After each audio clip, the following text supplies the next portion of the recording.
building solutions require different layers. In fact, you need to have very strong theory and foundations. This brain center has one of the most advanced technology platforms. What you realize is this is one of those very unique fields where it is inherently multi and interdisciplinary. We released the most comprehensive digital brain maps of this phase, which today is a public source.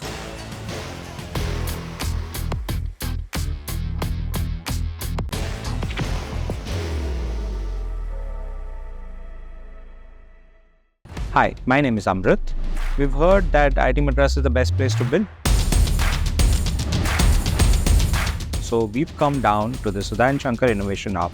We want to meet some people. These are builders. We want to talk to them about their work and also ask them what makes IIT Madras the best place to build.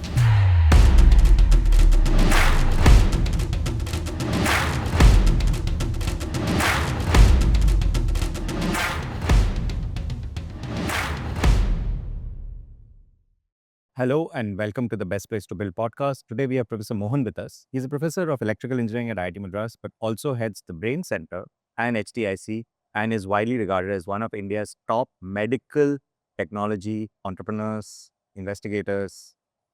I don't know. What is the right word I should use, Professor? You can say builder. Builder, right. Top medical tech builder in India. Professor, let's start backwards. Let's talk about the Brain Center because it's stunning, the work that you're doing. And yeah, we would like to hear about it more. So before we get to the brain center, you'll probably be interested in knowing how the brain center got started. It actually started with an alumnus, Mr. Chris Gopalakrishnan, who needs no introduction. So in about 2015-16, when he stepped off of Infosys, he wanted to seed something at IIT Madras that can do really cutting edge research work related to brain. But he said something very interesting, and I quote that word, at the intersection of neuroscience and engineering. Right. So this was the seed that he sowed in 2015-16. And then there were several discussions on what we could do, something that's really puts India at the frontier, absolutely cutting edge, bleeding edge of this field. And then of several ideas, we said, can we image the human brain at cellular resolution? Okay. To give you a context, today we can see the human brain only at millimeter. The brain cells are about 10 micron, 20 micron, and there are about few hundred billions of them in the brain. And we have not seen them. Right? It's one of the few organs which is we have not even seen. So even the what part of the question has not answered. Then the how part of the question, why part of the question comes. And that's how this project got started. And today, this brain center has one of the most advanced technology platforms that can take in a human brain, a postmortem, which is extracted in a very delicate and a very high quality manner so that the cellular architecture and the connectivity inside the brain is preserved. And through a series of processes, which we'll perhaps talk about in a while, gets the entire map of the human brain. Okay. Right? And we are not doing it just for one brain or one set of brains. We are on our way to perhaps produce the most comprehensive set of human brain maps, starting from fetus all the way to 100-plus-year-old, across age groups, across disease groups, various diseases connected to the human brain. And so the first set of results that we had released in December, that has already received significant global attention and acclaim. This is the first time India has produced such high quality human neuroscience results, which are out there in public. So if you're wondering, so you started your thing saying medtech, entrepreneur, link and everything.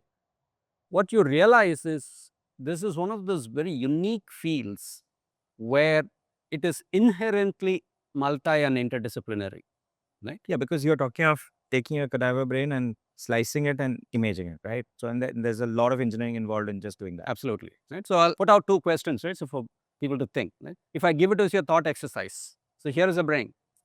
I want this to be imaged at 1 micron resolution, the entire brain. So you can do a quick calculation, right? So this brain is about 1,300, 1,200 centimeter cube, about 1.5 liters, 3 milk packets of your half a liter milk packet, way to think about. If I have to resolve this entire thing at half a micron to 1 micron, how will you go about doing this? Right? Light cannot penetrate beyond few hundred micron. So that means that you have to slice it. So it cannot be a CT scan or a MRI Yeah, so scan. today's CT and MR gives you a millimeter level resolution. Okay. So we're talking about 1,000th of it. Okay. Right? So how will you do 1,000th? Right? Light cannot penetrate tissue in a reliable way beyond few tens of micron to 100 micron, which means you have to slice it. Now, if you've ever sliced anything in a kitchen or when you're playing around, right, you will realize the thinner you slice, easier it is, it's going to break. So how can you slice something 5 micron to 20 micron is when we slice, right? But very large section. So I'm just thinking 5 micron is probably thinner than the knife edge itself, right? It is. So the way to look at 5 microns is, your hair is about 50 to 100 micron. Yeah? Okay. So that's about, so 5 to 7 micron is about red blood cell size, which is one of the smallest cells in the human body. So you need to slice something at almost 1/10 of a human hair, and then you image these Okay. at 1/100th of a human hair, right? Because you're imaging this in plane, right? You cut it at 10 micron, 20 micron. Now you have these sections, right? Which there are a lot of physical complications of how will you actually transfer the section into a glass slide so that you can image them. Right. So first I have to cut them that thin, Yes. and make sure that they don't break. Yes. Then I have to transfer it to something, It should not break during that process. and that transfer should be stable. Right. And then in that transfer, I'm taking like maybe 10 images at a cross section. Yeah. So when you do this imaging, right, you will produce data which is hundreds of gigabytes per brain section. Okay. Right. So if you do a quick calculation, you realize the entire adult brain is about few petabytes. Okay. Right? Petabytes is large even in our Yeah. modern digital world, Yeah. right? I mean, 10 hard disks.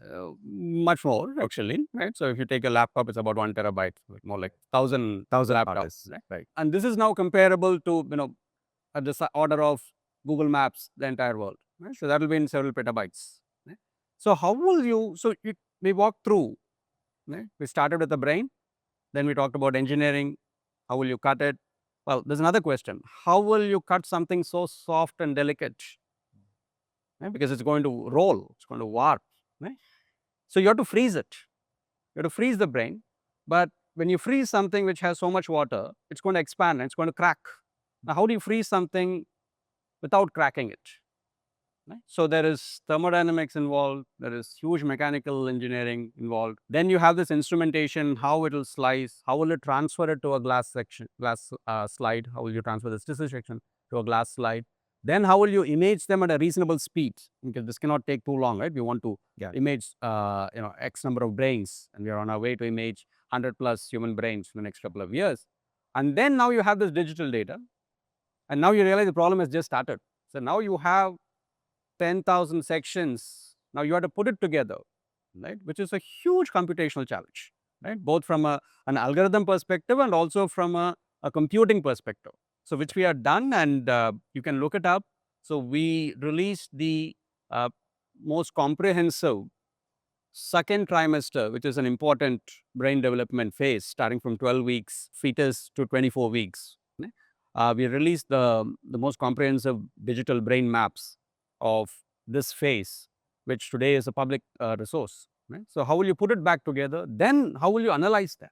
Right? How will you, today we're talking about using AI for many things. And in fact, this is actually a significant AI challenge. Right? How do you count billions of cells in a human brain?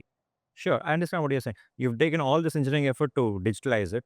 It also has to be ready to be used by further research teams who are looking for something. So what kind of research does this unlock? Right. So different levels, right? So first is direct, which is for the first time we are seeing the human brain in detail. And you will be surprised that we actually know very little things about the human brain. Even the first order, how many cells are there in what region? Right? Which is, you would think that that's one of the first things that you would know. And what's the pattern? What is the density? Right? What are the different cell types? Now we're getting into neurobiology, right? The different cell types in the brain. Right? And these cannot be unlocked unless you have the whole brain data, and unless you move to the digital domain and use computing tools. This is the only way, because you cannot do this naked eye, definitely not, even by your pen and paper. Right? So eventually you need this. So that is the first set of discoveries that are starting to happen. While you're doing this, the medical applications of this.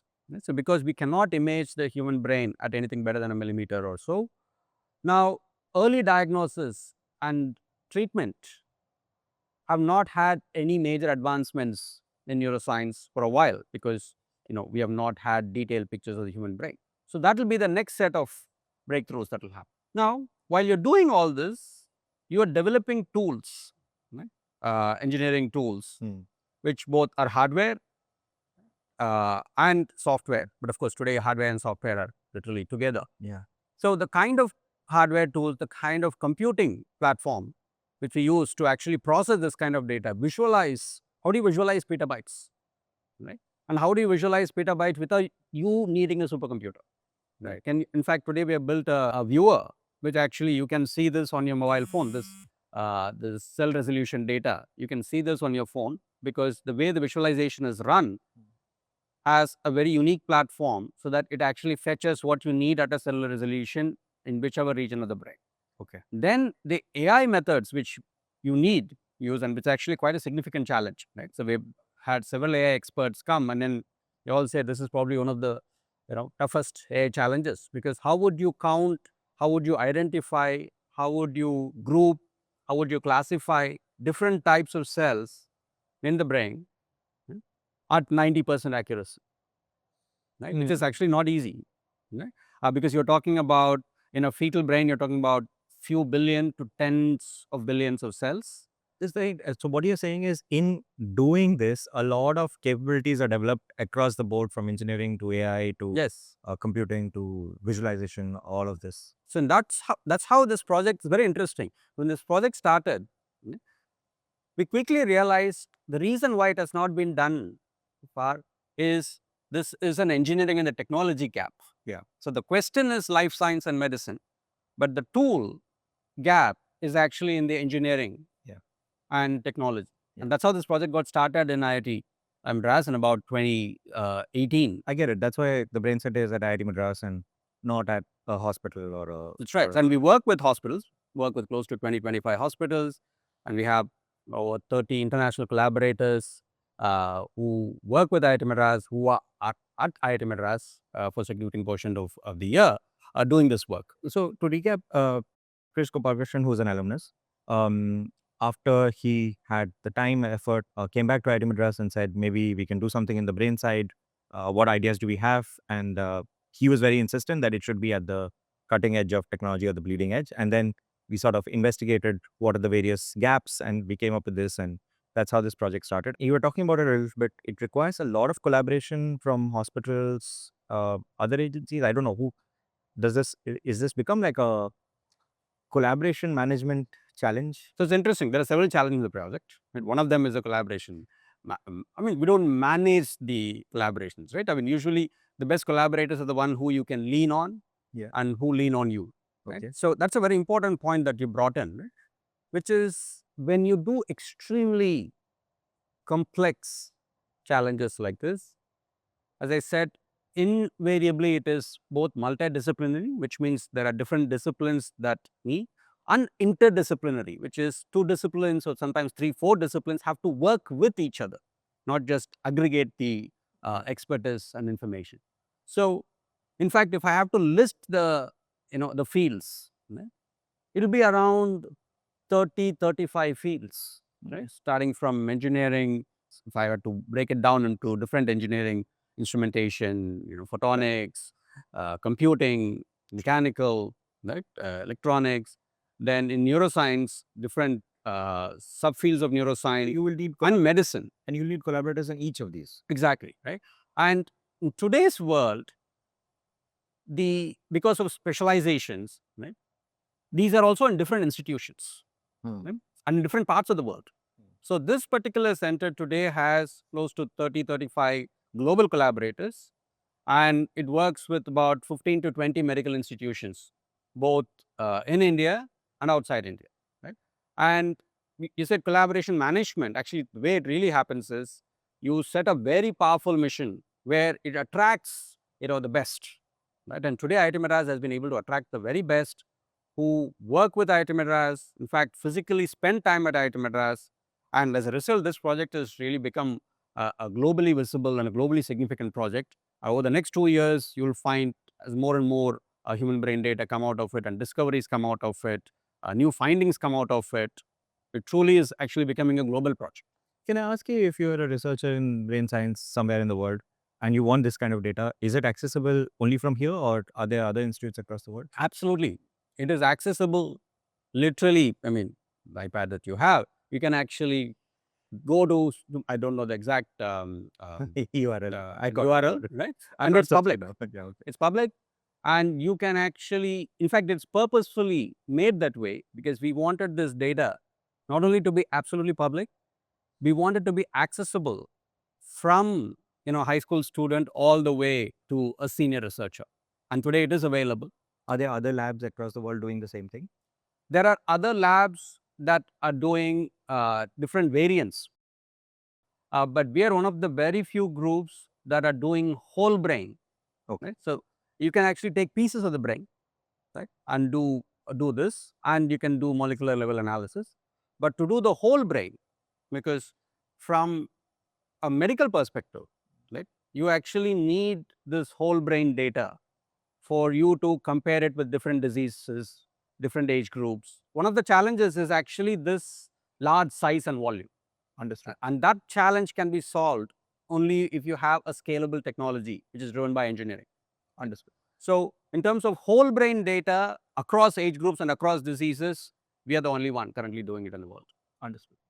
Wow, this is first of all, it's overwhelming. But I also want to say that this is not your first large center. There's also HTIC, and I want to learn a little bit about HTIC. But I want to say something before that, and then move on. There is a choice in medical research, or maybe in engineering in general, to do foundational research with other researchers to build on, or do stuff that is directly applicable and solvable. And I think in HTIC, it's more towards the latter, right? It's more solutions that will solve problems right now.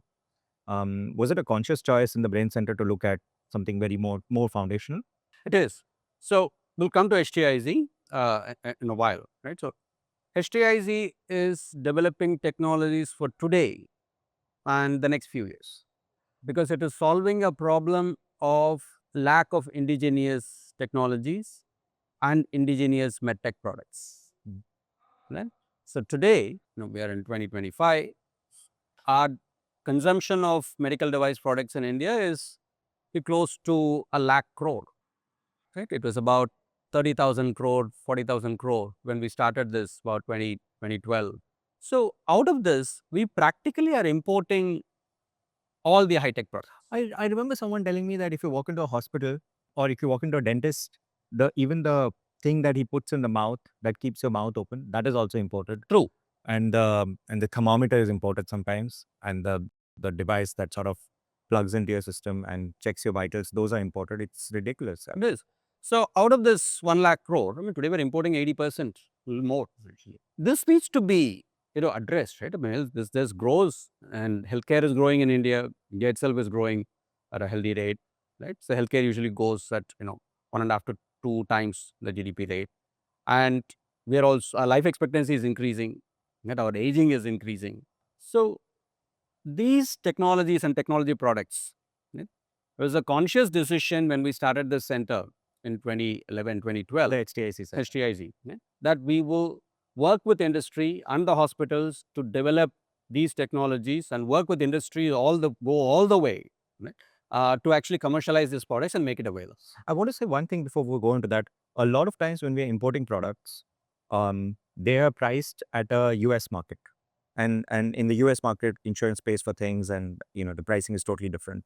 And maybe it's affordable to them, but I think that's also not true. When you convert it and bring it here, it's extremely expensive sometimes, right? So it is expensive, and it also is not accessible, right? So even if I give you, let's say, I donate a machine to you, which means the cost is zero, except probably the transport and logistics cost. You actually don't know how to maintain it. They say maintain, run it. When something goes wrong, who will service it? Yeah. Right. How will you now upgrade it? Right? How will you adapt to a new environment?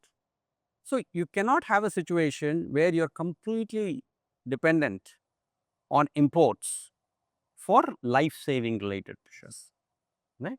So that's what.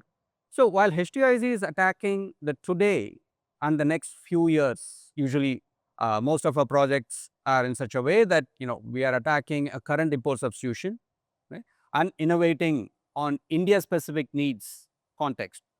So the Brain Center is in one way doing the other end of the spectrum, which is we need to own the scientific knowledge. Right? So here, the medical technology knowledge, right, was actually not developed here. Yeah. Right? So that's why we call it Western medicine, because the foundational principles of practice, the process, the procedure, and even numbers. All this 120/80, which we were just talking before the podcast, is all comes from the West. So the Brain Center, in one way, is taking a more ambitious and a more deeper approach. Very 20-year kind of. Right, 20-year, many things will happen. Of course, we are expecting these results should start getting translated into clinical practice over the next few years. But the key is you have to own scientific knowledge. And then you have to own the technology. You have to own, essentially, you have to create deep expertise. Right? So in the world today, if you want to be competitive in an area, you have to have deep expertise. Got it. And own IP, own knowledge, and people. Right? Expertise essentially is people. So the Brain Center is both producing foundational knowledge and the tools so that you are in step as this field grows, which brain and neuroscience is now a major focus for life sciences and medicine. So that's the path that the Brain Center is taking. Understood. Sorry, I think we switched back between HTIC and Brain Center, but I hope Yes, our audience is very intelligent. They'll keep up. No issues. So I get what you're saying. And also the funding of these two are quite different, right? Something that has foundational research, the funders have to be much more patient. The results will be open sourced. Whereas in application research, you can raise venture capital or something that's a little more immediate, right? Correct. Right? So the seed for HTIC came from the government, from DBT, Department of Biotechnology, during Dr. Barnes' time. Right? And then BIRAC supported the incubator, which incubates the startups. And now it is completely self-sustaining. Right? It doesn't get government support. It is completely self-sustaining from industry and, of course, from projects, various other projects, and some philanthropy. So in one way, the center has grown from seed funding from the government and today a self-sustaining full-fledged center. The Brain Center started with, as I mentioned, seed from Mr. Chris Gopalakrishnan. Then the Principal Scientific Advisor's Office took the first risk of developing this platform itself. Right. And now today we are very happy to share with you that this is getting support from various philanthropic industries, right, family offices, and over the next few years, we are very confident that this will actually attract funding from industries, right, to develop these technologies and translate these technologies into applications. So that's the path this is taking. Understood. Just because we spoke about what is Brain Center pretty well, and we sort of jumped into HTIC, maybe we should first talk about what is HTIC, and then we'll go into a little bit of detail. I particularly want to know about the Mobile Cataract Unit because it sounds like a very immediate problem, right? So maybe we can you can give us an idea of how HTIC started and what it is now. Right. So HTIC is essentially a medical devices R&D center, but an R&D that is explicitly focused on developing technologies and products that will be commercialized. Okay. So we measure our success through industry success, the industry partners who work with us, which is how many products they've been able to put out on the market, how many patients it has touched, because at the end of the day, healthcare is about human impact. Yeah. So the center got started essentially, with the premise in around 2010 that we are importing 80-90% of, at the time it was around 30 to 40,000 crores of medical device consumption of India. And we knew that it's going to grow, and which is today reached 1 lakh crore. We said, we have to start making a dent in this, and that's how it started, right? But we quickly realized that everything was at a nascent stage. Yeah, right? The industry was small. IITs were doing, med tech, but mostly from an academic standpoint, because industry is also very small. And hospitals, hospitals and healthcare agencies, they're also, they, as you know, our hospitals are loaded with clinical and patient care. So the doctors don't have enough time to work with IITs and industries. So you realize already this, even the lay of the land is actually very complex and very nascent.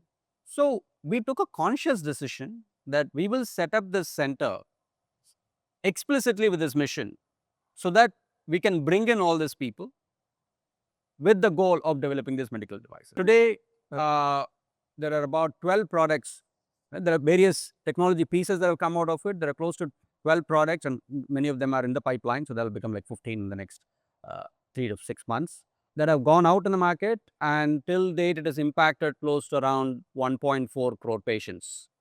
And this includes global market, largely Indian market, but there are products that are out there in about 40-50 countries. And this is the path it traversed, right? Starting from 2012 till today. And over the next few years, we are sort of anticipating that there will be almost 10 million patients, about a crore patients, impacted by these technologies every year. Understood, right? So that's the scale that at which this impact is being created. Understood. So in healthcare devices segment, there's a lot of subdivision, right? There's surgical care, there's eye care, heart, skin, whatever. Like each super specialty in a hospital will have its own set of devices. Actually, that's one of the challenges when you do this type of work. So it's not a horizontal platform. Exactly. There is, everything is vertical. Yeah, but sorry, go ahead. And a lot of relearning in each, right? So I've seen that HTIC has, I think, 3 or 4 devices in eye care along. Maybe we can talk a little bit more detail about these, and then maybe we can understand the challenges that you come across. So I think the project that I have seen, maybe it was one of the first projects that came out, the Mobile Cataract Surgery Unit. Yeah. So what I understand from it is that it's in use, and 30,000, 40,000 surgeries have been done with it, right? So it sounds great, but when I talk to other medical tech entrepreneurs, and when they talk about developing med tech for India, a lot of the time what they say is that hospitals in India or buyers for devices don't trust Indian tech as much. They would rather just buy from the West because they don't want to take the risk. How do you navigate this? And first of all, is it true? It is true. So that's a short answer. Well, sorry, please yeah. So how do you navigate this? Like, how do you convince someone like I think Shankar Nitrale? I think that is the main buyer of this product, right? How do you convince them to trust the indigenous technology and use it? So in addition to this complexity of how do you develop technology, so there is a handicap, right? Which is structural and systemic, which is today there is no duty for importing a medical device because it's a life-saving device, right? Naturally. But there is duty for components if you have to get them, and you have to build this device. Okay. Right? So, just imagine from a business standpoint, and with the cost of capital India has, I would rather buy and sell and trade. Okay? This is number one. Number two, because India was late to this, almost like 20, 30 years, right? Medical devices, modern medical devices have been there since 70s, 80s, definitely 90s, right? So we sort of have been importing practically everything. Yeah. So there is also practice and habit, which all of us, you and I have, right? We like a certain type of coffee, we like a certain type of clothes, right? And if it's available and if I can afford it, I buy it. Right? So there is this inherent practice and habit of being comfortable with the device, which is important because that was what was available. So you start with this handicap. Right? So now you introduce a new device, which even if you make it affordable, right, then this other factors, right, I'm used to a certain way, I'm used to the person, relationship, and right from the look and feel of it. Sure. Right? And one thing which you have to realize in India, we know how to, in fact, India has been extremely successful in making healthcare affordable. Average healthcare spending in India per person is around 80 to $100, right? About 6,000 to 8,000 rupees. This includes all of us. Correct. Average. Even at surgical care level, I mean, obviously there are a lot of people coming from abroad to India to have their surgeries, right? Because it's cheaper. So at 6,000, 8,000 rupees, you can do the quick calculation, right? 6,000, 8,000 rupees, this includes pharmaceuticals, all salaries. This includes healthcare for even people like the top 1%, which is us, right? At 6,000, 8,000 rupees, we are providing this kind of high quality healthcare to a large number of people. So the economics of it works out in such a way, I can afford to import. Oh. Right? I can afford to import because of the volume in terms of patient load and services. But if you continue to import, right, I mean, this number goes up and eventually it can become a strategic problem also. We saw what happened during COVID, Sure. right? I mean, ventilators were not available, various things were sort of embargoed. Right? These challenges eventually build up to a point where it can become a serious strategic issue. Right? So this is the lay of the land. I think we still Right. So just to clarify, what you're saying is that if I look at something like eye surgery and I take all of the eye surgery equipment that somebody has to buy, because I'm doing so many eye surgeries, importing it is okay, even if it is at a higher cost. yes, because our cost of service, Mm. which is about 50%, right, of healthcare, right, a little more, right, is extremely cheap, right, and that's why we can provide at such price points. Right. Now let's go back to the mobile eye surgery unit. Right? So it started with a conversation with Dr. Badrinath, who's truly the doyen of eye care in India. And I still remember this conversation about 2009, 10, late 2009, early 2010. I had, worked in US where I was very fortunate to develop some really cool cutting edge ophthalmic devices to restore vision in blind patients by electrically stimulating the retina, so the back of the eye. Yeah. So, here I am, this young, sort of idealistic, sort of naive uh, professor. I'm in Dr. Badrinath's office, and he's like, "Oh, professor, you've done all this, complex medical devices. Congratulations. But do you know what are the leading causes of blindness in India?" Mm. And obviously, I know where this is going, right? He's going to just literally dunk me. And I said diabetic retinopathy because, I said no, it is refraction and cataract. Right? People are still blind with cataract. This cataract is essentially it's a normal aging process that happens, and the lens becomes opaque. And actually, I was quite shocked that I was actually feeling a little bit ashamed that I didn't know this, that cataract is a leading cause of blindness in India. Right? And then he explained it to me as to why it is, right? The cataract surgery costs in India are some of the lowest, and many of our eye institutions do it at free of cost for people who cannot afford it. So the cost problem has gone away. So now it's very interesting, right? If I take the cost out, so you should be wondering like, oh, where is the problem? The problem is one of access, right? Especially in semi-urban, definitely rural areas. Once you become old, and once you start losing your vision, your value within the family, within the society starts going down. Now, somebody needs to take you to get the surgery done, and usually it takes about 5 to 7 trips, starting from going for the first set of examinations, come back, sometimes 2 or 3, and then you go for the surgery, then the post-op care, right? Because there are no surgical facilities. So remember, so this is now an India-specific, India context need. So there are no surgical facilities in the rural area. You cannot build them. There are various other structural reasons why even if you build them, you cannot maintain them at such high quality. You can't have surgeons there all the time. So you need a solution that will have a high quality surgical facility be accessible to them without them having to travel. Now you realize suddenly this becomes an engineering technology platform problem. It's also a process problem. Right? How would you build such a facility which has to be affordable? You cannot build such a facility that is unaffordable, that increases the cost of the surgery. Then no, it's not viable. Which can actually go into these rural areas.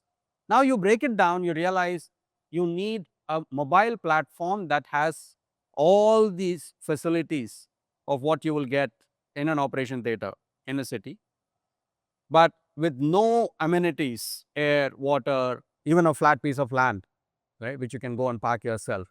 None of this is available. Now you have to build it. So in fact, that was our first project, right?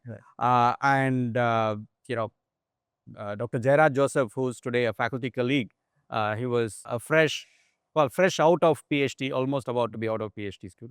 So you know, he was one of the key people who drove this. And then we had other faculty, Dr. Jaishankar, Dr. Jagdish Kumar. We took up this project and we built this entire platform. It's the first time a mobile cataract surgery platform is built in India. And remember, building it is only one challenge. Now you have to operationalize this, which means the surgeons have to be comfortable with this. Then we had to go and convince the government, because the government had banned cataract surgeries outside a hospital because of other reasons. So remember how complex suddenly this becomes, right? If you do surgeries outside a hospital in a makeshift facility or a tent, which people had done in the 90s, you end up with eye infection and you lose your eye. Okay. So the government had banned it. So now you have a demand, a need, but there's no solution, right? And there is a policy that bans surgery. So we had to go to the government, show this data, and they had given approval for a limited time. It was done in Vellore district, 486 surgeries. I still remember the number. From 2011 December till 2012. Then we went back to the government. The government is very supportive, saying, well, this is now feasible. Then it gave a slightly enlarged approval that you can do it. And today it is operating pan-India. And there is a state which will become public soon, which is going to scale it across the state. That's amazing. So this is one of our, this is actually the first technology that came out of it. So I'm giving you a detailed picture to give you a sense of, what are the constraints, right? You have cost, you have accessibility, right? And then you have habit, behavior, and practice, right? And all this cannot wait forever.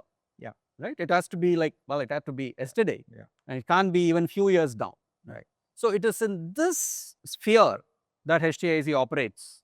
Right? And like this, there are various technologies. And of course, this technology was India specific context. Right? And like that, there are now today 12 products that are out there in the market. And in ophthalmology, we had continued because, we had very good collaborators. Sometimes timing companies were around.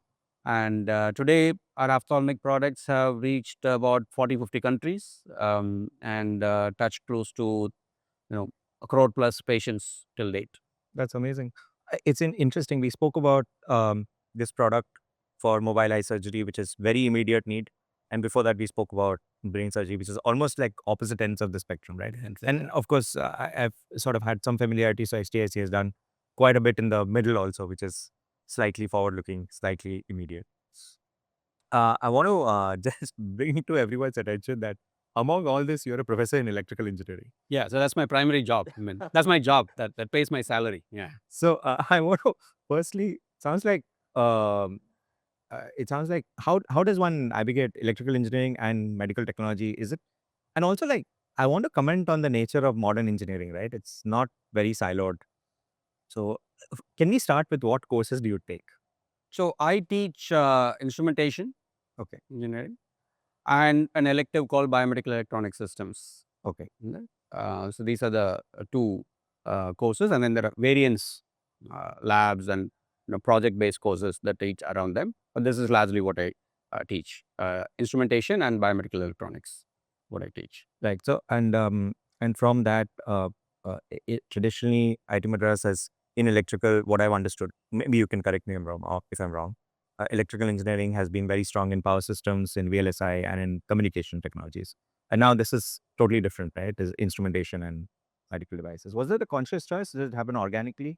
So, I was hired into it, so Okay. I can only speculate, right? But what is interesting, you mentioned something, just reflecting on the way you said it, Pavas. So, electrical engineering, particular department, has always laid focus on, experimenting and building things. So, you look at, continuously sort of people, uh, you know, Professor Junjunwala, Professor Bhaskaram Murthy, Absolutely. Yeah. absolute leaders who defined Yeah. the field. Shanti Pavan Yeah. was a VLSI leader. Then we have the young leaders like Professor Radhakrishna Ganti and many more. Right? If you look at a thread, right, or a pattern, right, these are all essentially builders. Uh, People on different levels, right? I mean, you build systems, you build them technologies, you build products, you build things. Right? Building necessarily doesn't mean, there is this misconception that building means like, oh, I have to build hardware. Absolutely. I mean, As like build means there is always something that you're connecting or yeah. stacking Or a or bridge. Yeah. putting it together. Yeah. Engineering essentially means solving problems. Right. I mean, uh, so building solutions require different layers, right? In fact, you need to have very, very strong theory and foundations for you to build solutions. Right? And while you're building solutions, you need various other skills, right? Skills of building solutions that are scalable, not just one that works in the lab. Then build products requires additional skills, right? Supply chain, where will you get this raw material from, right? Will this raw material be your bottleneck? Correct. Right? What are the legacy problems? What is the legacy problem and how will you maintain it? How will you update it? And then it goes on. Right? Yeah. So electrical engineering has always had this continuous streak of, I'm using the word building again, right? And I guess somewhere around late 2000s, so they said, we'll experiment with, medical devices, healthcare largely.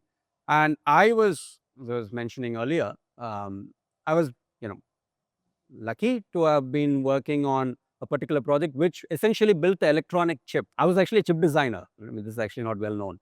Okay. So I was a chip designer who designed this electronic chip that electrically stimulates, electronically delivers electrical current, right? A few tens of micrams to hundreds of micrams to the retina to create light perception, right? In a certain kinds of blindnesses, retinitis pigmentosa. So people who are familiar with it, right? So I was doing that, and you know, I think I gave a talk sometime in 2008, 9, and this happened. Right? But what is interesting is the institute was willing to experiment and take a risk of doing this area, setting up a center which is explicitly focused on translational R&D. So it's a big risk, right? I mean, what if industry was not willing to work with, or hospitals were not ready, but we were able to put it together. Several senior faculty, Professor Junjunwala, Professor Bhaskar Ramurthy supported this, and then now today it is a self-sustaining center. So that risk taking, right, and that you realize now it's become so natural to IIT Madras, like It is. people are building all kinds of things, right? Yeah. We don't look at that as, oh, will this work or not? We're like, we'll build it and see. And also, nobody says this is electrical, do only this, or this is mechanical, do only. Absolutely not, right? So the moment you're building, right? I mean, today we are in C5, and look at this, right? I mean, what do you see? You see all kinds of things, no? I mean, around you. So the departments were created, right? I mean, starting from early 1900s, right? For focus, for administrative reasons, Yeah. right? But systems, right? Both natural as well as a human made. They're not electronic systems. They're not electrical system. The percentage of this may be higher. Yeah. Right. The expertise that is needed for that may be higher. A bridge is like mechanical and civil, and mobile phone is electronics and everything. But actually, then electronics, I mean, you take the mobile phone, the cooling of it is actually a mechanical engineering problem. I understand what you're saying. You're saying that the divisions that we create are sometimes more for administrative reasons than for physical reasons, and a body is a Administrative curriculum, right? fair enough. And you look at the human body. Often I've heard medical practitioners say that we do super specializations, but the human body doesn't care whether you're a heart doctor or a diabetics doctor or whatever. It's a continuous system. And on that vein, I was also thinking that because you said about curriculum, there is no real reason to have a class for 50 minutes other than the fact that it's easy to put it in a timetable. That's true. Sometimes you go to class and you're like, oh, I can take a 3-hour continuous lecture on it, or sometimes. Which you do sometimes, right? I mean, Yeah, fair enough. Okay. and so since you mentioned curriculum, sorry, slight digression. So that's why today, if you take the curriculum, we have made almost half the courses as free electives. Yeah. You can take whatever you want. Yeah. Right. The first 2-3 years, we sort of, hold you to the curriculum on a 4-year thing. About 2 years is what we hold you to a curriculum. Right? Yeah. Then we let you, in fact, we encourage you to explore anything and everything. Right. Both inside the classrooms, just, credits, right, and outside the class. Yeah, I've spoken to it about this to a lot of students who are joining IITs fresh, and their parents. And sometimes they feel liberated about it, like, wow, we can choose. And sometimes they get really confused because what does this mean? Too much information, perhaps. Yeah. And where will I end up, and things like that. And I guess it'll take some time for everyone to internalize the fact that 40 to 50% of your curriculum is in your hand. So even though you may have joined as electrical engineer, you may leave as a biomedical engineer or something like that. In fact, no, I will slightly push back on even that, right? What you study is in one way an exercise of how to learn. Yes, the content is important, but the model of how to learn something, because you remember, things are changing so fast, right? I mean, this I don't have to explain to anybody in the audience. In the AI era. I mean, you can't even, describe Yeah. the change, right? Suddenly people say you don't need to not know coding. Coding as coders are not needed. So suddenly we hear that. Yeah. Right? I mean, we don't know what we are going to hear, right, in 10 years from now. Yeah. But one thing is sure, that the human ingenuity is going to continue. Right? So you will have to learn something new, continuous.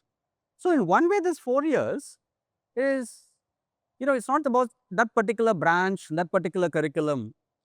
I mean, if you pull back, I mean, this will sound almost philosophical. It is in one way an exercise, right? Because you can't teach the exercise, right? Then it becomes only philosophy, right? So we let you go through a certain exercise, which is an example. The content is an example of how you learn something. Right? In fact, if you look at it that way, then suddenly you liberate yourself with this, I'm in electrical engineering department. Right? So you're in X department. Right? Just call electrical engineering. That's okay. Right? Fair enough. You're getting exposed to problems, you're getting exposed to problem solution, solving, building. And how to interact with other people. Yeah. How to interact with other disciplines. Yeah. Fair enough. Okay. This is great. I want to understand that in all of this, there is this, you're building something, and in the modern era, you have to create stuff to claim it, in the sense that you have to release a paper or you have to commercialize it. And in that, the patenting system is quite core to it, right? And I understand that your group has created a lot of patents. So can you explain to us how the patenting system works? How does IIT Madras help? And how do you commercialize something later? So there's a series of questions. There's first ask, what is a patent? Right. So many times actually there's a confusion, right? Yeah. So people say, I've already published, right? So why do I have to patent it? So patent is essentially it's an intellectual property, like the way you own something that's yours or somebody else's. It's a property, but it's intellectual property, which essentially means if it's a property, there's a right. So it gives you a legal right, right, governed by the law, for you to dictate, because you're owning it, as to how that property can be used by others. course, you can use it, which means you can derive value out of it. You can rent a property out, you can sell the property out, and because it's intellectual property, somebody can look at your property and create variants of that property. Right? So this is what a patent is. Right? It's much more. I don't want to say serious. It's much more tangible than what it looks like. Okay. Let's say you have an invention. You have a new molecule. You have a new way of doing something. Right. A new way of. Spoke about in the brain center. You spoke about slicing a brain. Maybe I could get a patent. You can look at that new instrument, any instrument. Okay, be slicing, or let's say a new way of heating this coffee mug, right? Without connecting an electrical outlet to where I am. Once you have this idea, so this has come out from your work, your brain, your idea, body of combination of ideas. So you can go and claim, register, right, and make an application to the patent office, right, that this is something that I and we have come up with. Okay, I have two immediate questions from that. So how is this different from publishing a paper? Right. So Sorry, go on. In one way, so there's a qualifier, not a qualifier, there's a clause. The patent office, I'll continue on that, then we'll come back to the publication. The patent office says, fine, we will examine this and we will assign this property right to you. Usually it's for the organization. Here, IIT Madras is the organization. For an individual, it can be an individual. In exchange for making this knowledge publicly available. Right? But the rights are owned by you. So if people want to use that, they will have to get your permission. And the word permission, I'm using it loosely, right? Sure. That permission could be either you licensing it to them, as renting it, licensing, or completely giving it to them. Sure. Right? For various reasons. Now, publication, right? The second part of it is true, which is you have a set of results, you have a new discovery, you make it public, the work, but the journal or the conference does not assign the intellectual property right to you. It is available to everybody. You can make it. Now, as a, as an immediate idealist question, it's like, oh, isn't that not how it should be done? It should be made available. Definitely coming from a public institution like IIT. No, I mean, not from a public institution. Let's say if I've come up with something, it should be made available. Now, there is nuances to this. Right? Many times, right, actually most of the times, you need significant amount of economic, which essentially means financial investment in R&D, because R&D is fundamentally high risk, any field. Right?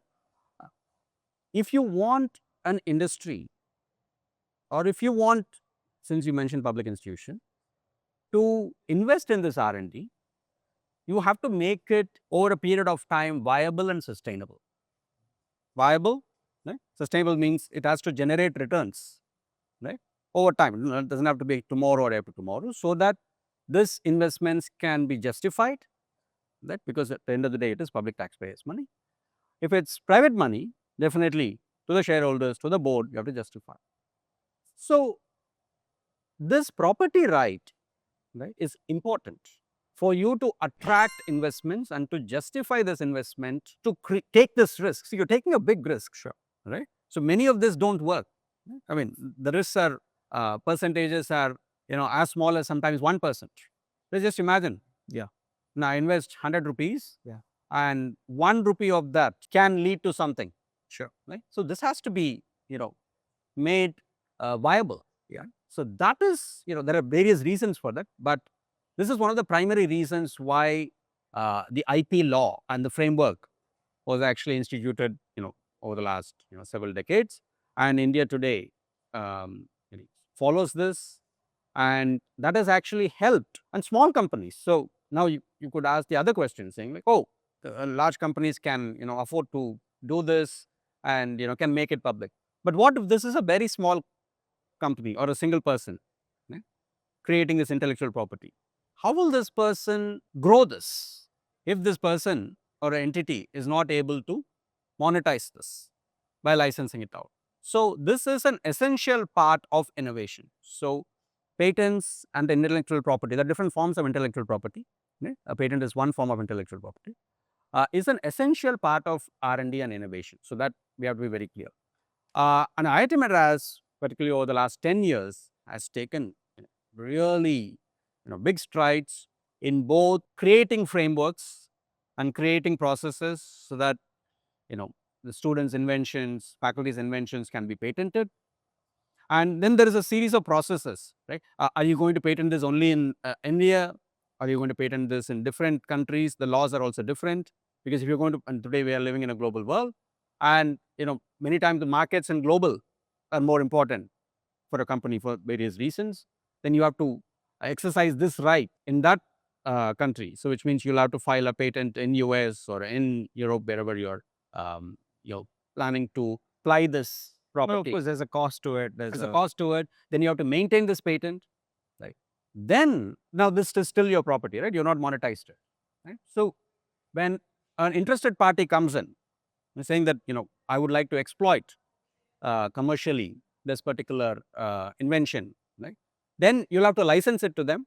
Then there are different forms of licensing. You don't have to get into those details. Right? Or let's say somebody is actually, using this knowingly or unknowingly without compensating you. So then you will have to send them a communication saying, hey, I own this intellectual property, right?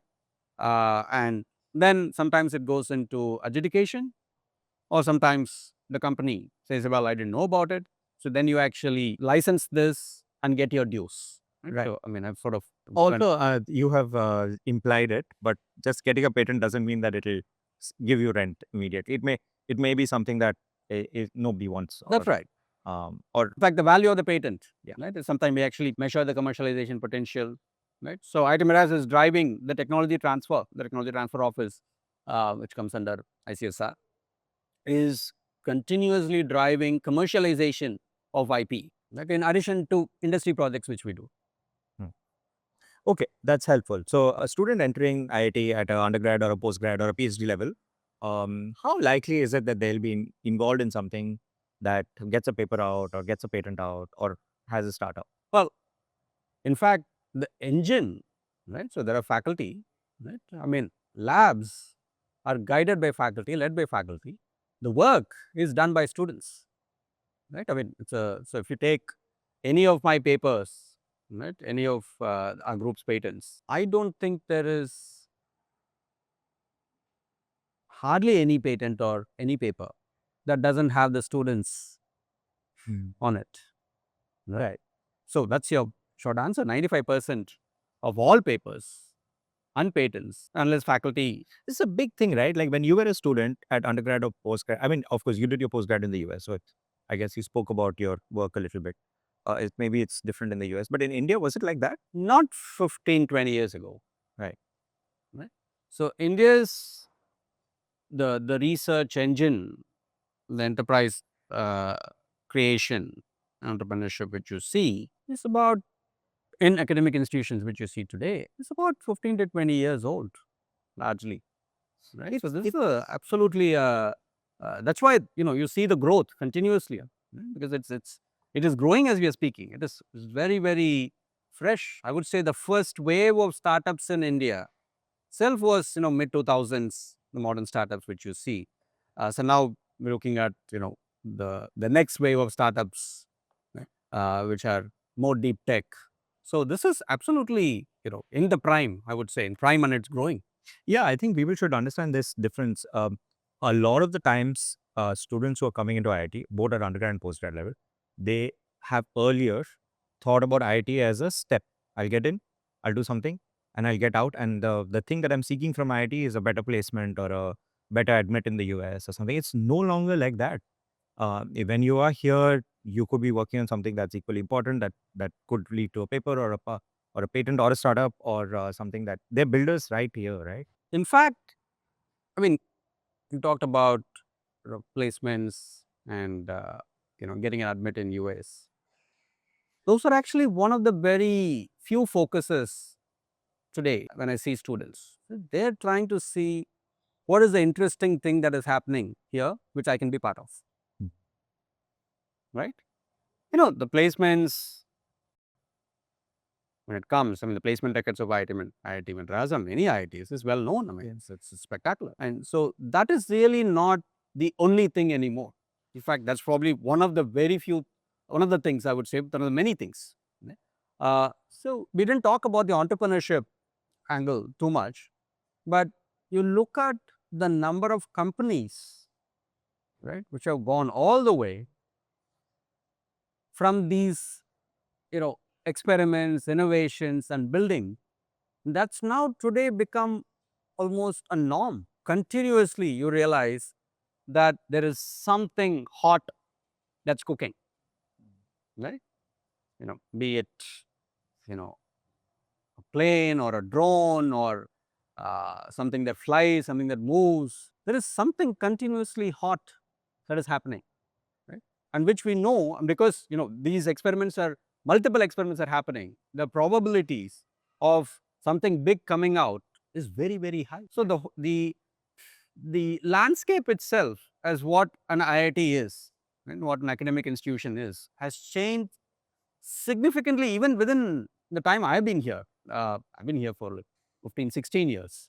So I would say, if we had to go back 20 years, it's completely different. Right?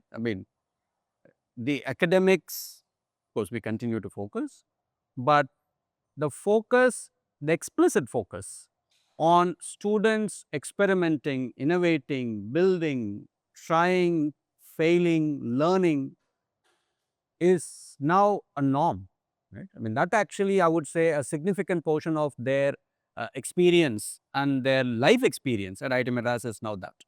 It's very interesting you picked that. So how, as a faculty member, you would have also seen the change in, I guess that's what you're saying, that the student attitudes have changed over time. Has the relationship between faculty and students also changed? Of course, no. They're all evolving. Each generation, right, interacts with parents, relatives, teachers differently. Right? It has changed.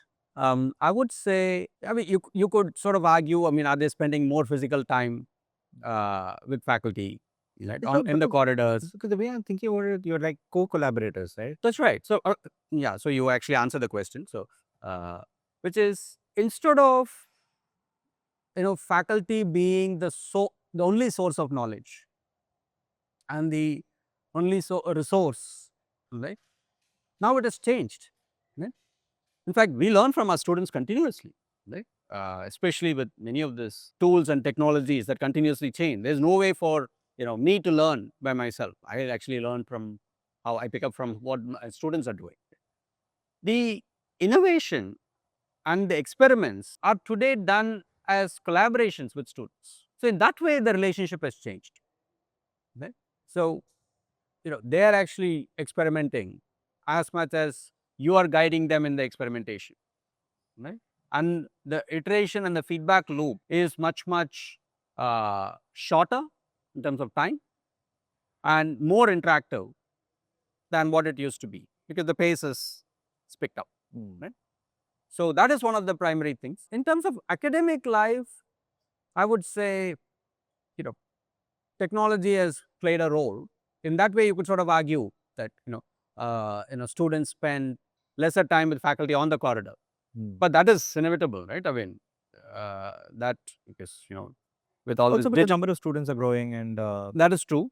So, I also heard one student say that because they are involved deeply in these build projects, sometimes their relationships with the academic work has changed because they're implementing what they're learning after implementing. So that kind of equation with their courses itself have changed. That's right, because when we talked about 50% of free electives, Yeah. all right, that is, one is the consequence of the other. And if they're spending time in building things, right, they're going to be spending, there has to be some time that has to come off the corridor and off the after class interactions with. So this is an evolving process. So we should not see whether the relationship has become better. That's not how Yeah, you it's can not look at better it. or worse. It's just different from what it used to be. We are different from our parents. 100%. Right. My dad was a faculty member at IIT Kharagpur, so Right. And I don't think he would order food from outside. Right. yeah, Right. I don't think so. Yeah. His relationship with his students, I mean, the Instagram was not there, the internet was not there, so it's a very different era. I want to ask you about HTIC, Brain Center, all these research labs. How do you how do people join these? Are they only for students? And how is the environment like? How do you attract talent? Interesting, because if you're doing cutting edge work, you also need really good talent, right? If It's you not that you also need good talent. That is the primary. yeah, You need good talent, right? sure, R&D innovations are done by people. right. So, And sorry, can I ask you a question before that? In your own journey, you were doing a PhD and your postgrad in the US. Then you came back to India. So there's one decision there, which is coming back. And the second decision, I think, which is implied, is that you've done so much of work. It could have been done in the private sector, but you chose to do it in a public sector institute, so or in an academic environment. So can you run us through these decisions? okay, so that's interesting. So you'll be very surprised. My fellow classmates, friends tricked me into, applying abroad. And I went, and then I ran into this project that was really super cool, building this microchip for. So that's where it started. So we are wondering where that jump to medical. Obviously, it was not conscious one. I mean, I ran into this project which was building this electronic chip for a medical application. And once I saw that, after that, I realized the joy and the fun of building things, especially across disciplines. Because remember, I mean, you are continuously learning. Right? You're learning biology, you have to learn medicine, you're learning policy, right, and different subfields. Right? That's how it actually started. Now here I am as a faculty. So in many times you realize this is not necessarily an isolated case. Students actually find their calling and find what, calling it a deeper sense. Sometimes they actually find that, oh, this I'm very good at. I did not know this. And that can happen only by immersing yourself, trying out, experimenting.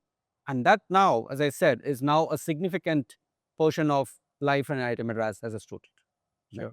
And that's a conscious decision that we have taken, that we should actually give them that space and the time to do this. Fair enough. You're saying that if you lead by curiosity, if you lead by what stimulates you, then and just let life show you those opportunities. And you should experiment. But what about the part where private institute versus academic institute? Oh, so you picked on my thing of I should get a job, right? Right. So well, when I had always wanted to come back to India. I said, where my parents are, it's my country. I'm coming back, right? There was no, but I probably came back a little early, 28, somewhat early. I don't think I made a very analytical flowchart, type of decision. Professor Ashok Junjanwala had invited me through somebody, I can't remember the network, to give a talk, 2008, I believe.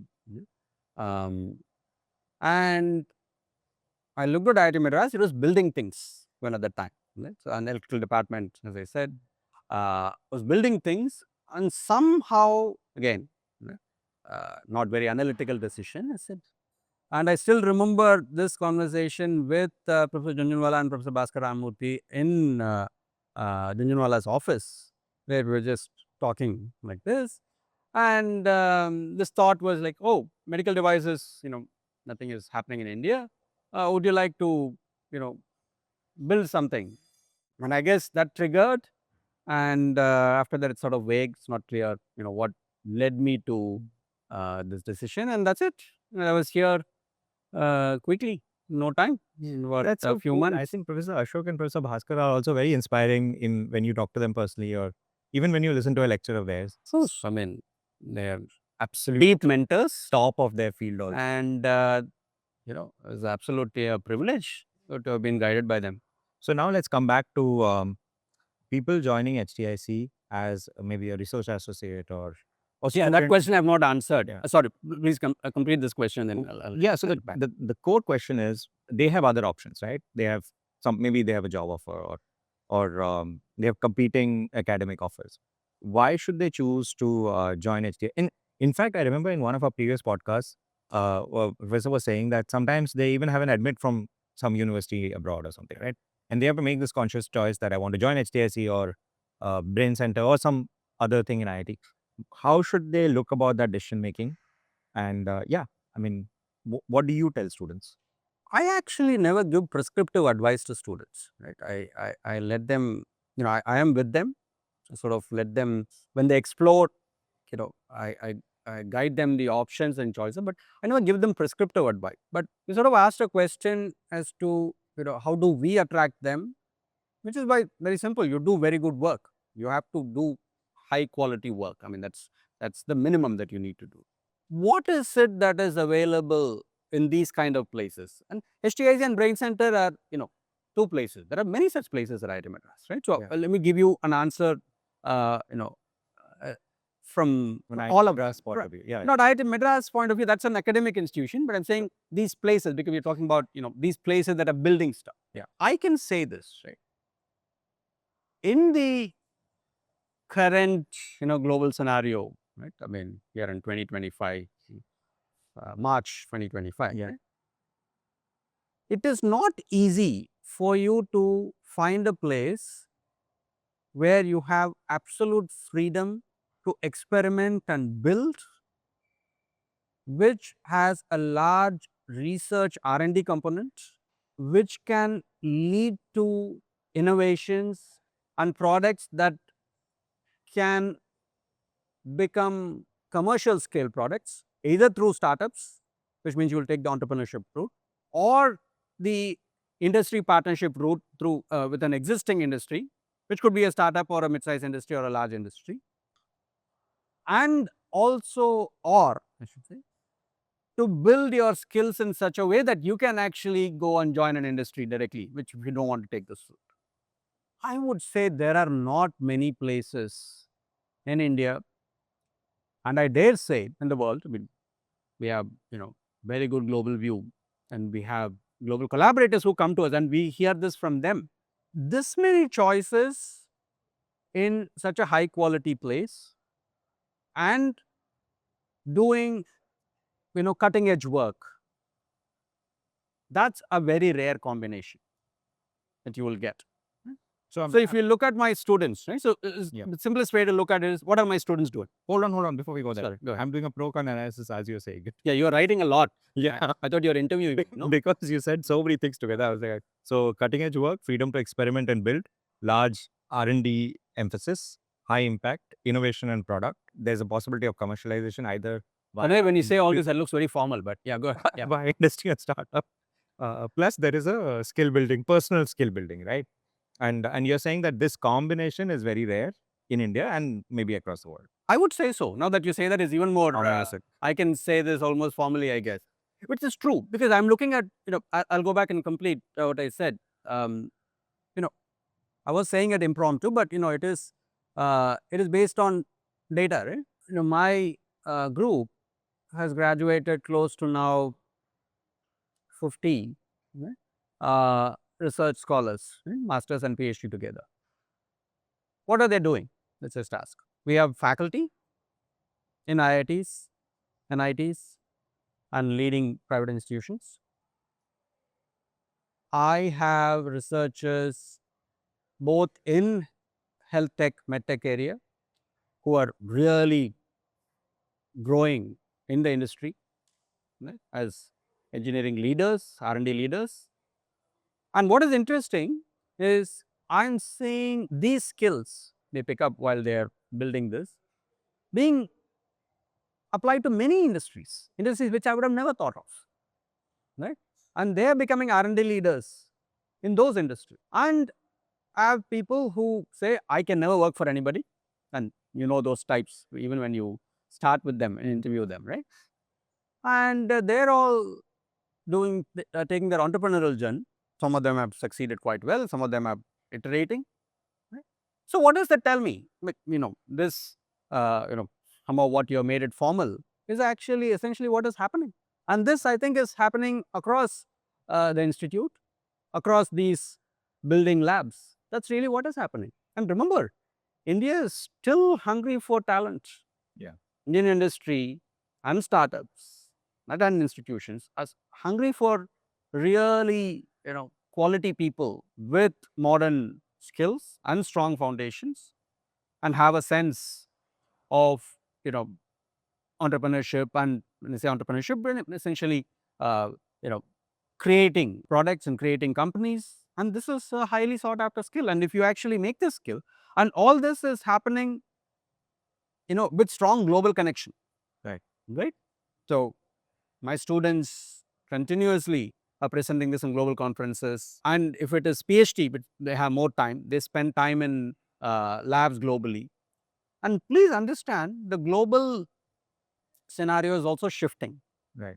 So I don't want to get into what is happening in US or Europe, but they are facing some significant challenges. Right.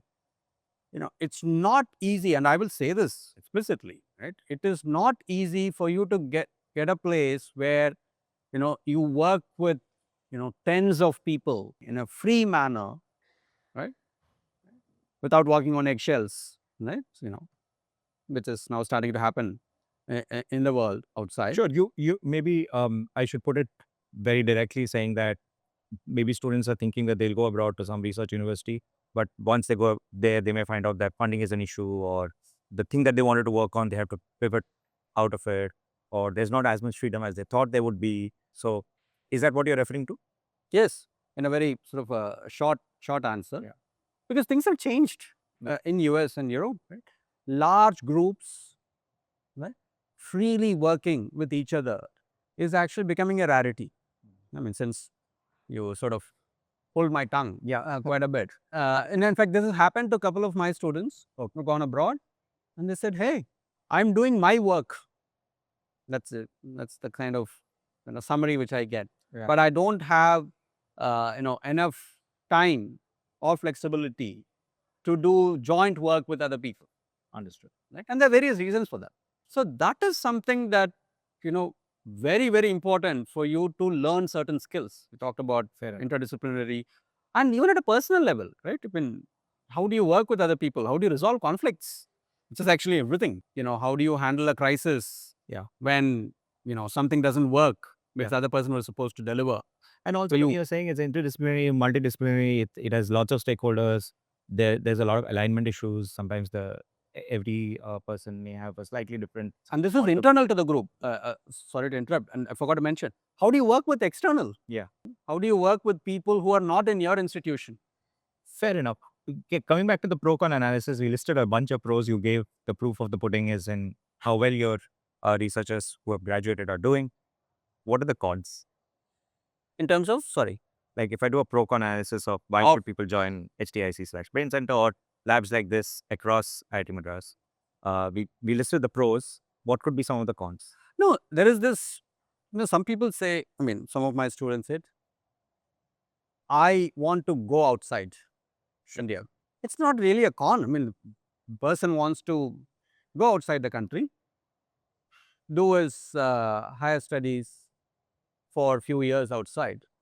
And, if you have that clearly, like the way I actually didn't want to even study abroad, but I ended up going. The person has to do it. Yeah. And that actually could be an important decision for them, that which they have made up their mind that they want to be abroad. Other than that, not really. I cannot see a structural.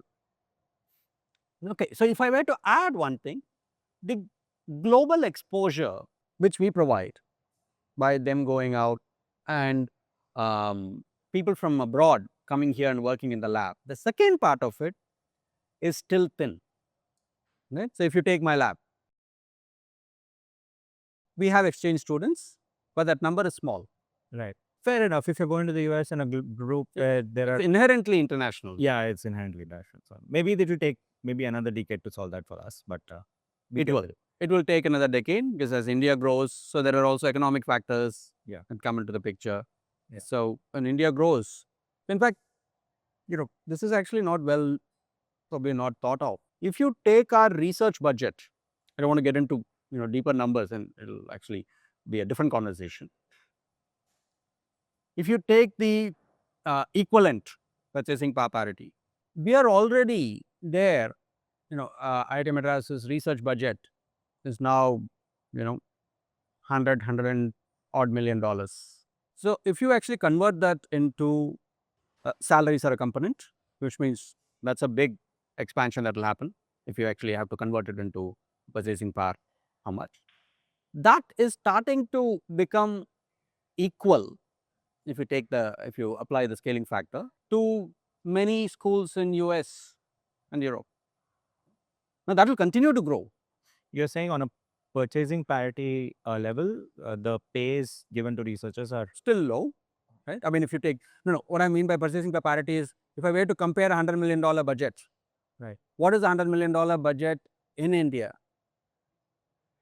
An equivalent of the R&D budget in US or Europe, right? Okay. Right? So because that's when you can compare, no? Yeah. And that gap will continue to shrink. Okay, understood. Right? And in about 10-15 years, we will be equal, because you have to apply that scaling factor, to many of the good schools in US and Europe. And remember, I mean, this is we're taking at the institution.